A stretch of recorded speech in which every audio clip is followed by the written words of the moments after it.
2, 3. Magandang araw po mga minamahal ko mga kapatid.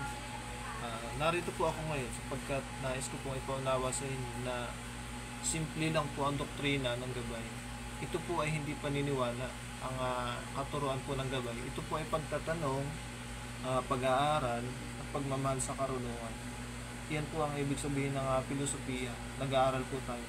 Ito po ay masaya, maligaya at masarap sa pakiramdam na tayo po ay merong natututunan at patuloy na pag-aaral. Iyan po ang pundasyon ng gabay na kapatiran tungkol sa mga katuruan. Tungkol naman po sa mithiin ng organisasyon na ito ay yung magkaroon po ng uulitin natin paaralan, ospitalo, firm, agrikultura at negosyo para po sa kabuhayan ng mga membro para sila po ay hindi maghirap. Dahil nakikita po natin sa realidad na buhay kung gaano kahirap ang mga membro ng supernatural na relihiyon at kung gaano kayaman itong mga founder. Pagmulat ang mata mo at titingnan mo pa lang, walang Diyos na mapagmahal. Kasi kung meron Diyos na mapagmahal, walang namamalimos at walang 10 ang mansyon at 10 ang sasakyan na founder. O ang kayamanan ng Katoliko dun sa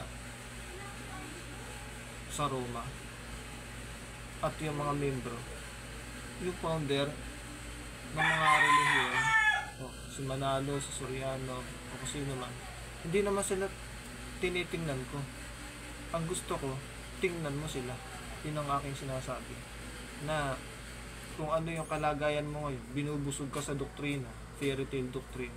Meron kang buhay na walang hanggan, kaligayahan, pagpapala at masarap na pagkain sa karya ng langit. Pero dito, bubutunin ka. Pangbubulag po ng isip yun. Ako po ay hindi galit at ako po ay walang sama ng loob. Gaya ng ipinaparatong sa akin. Gusto ko lamang po malaman ng mga tao at maunawaan nila kung ano ang sinasabi ko. Hindi po magulo ang sinasabi ko. Ang sinasabi ko ay praktikal na imulat mo lang yung mga mata mo. Pakiramdaman mo kung anong nangyayari sa mundo sa realidad. Yung katmamahal ko.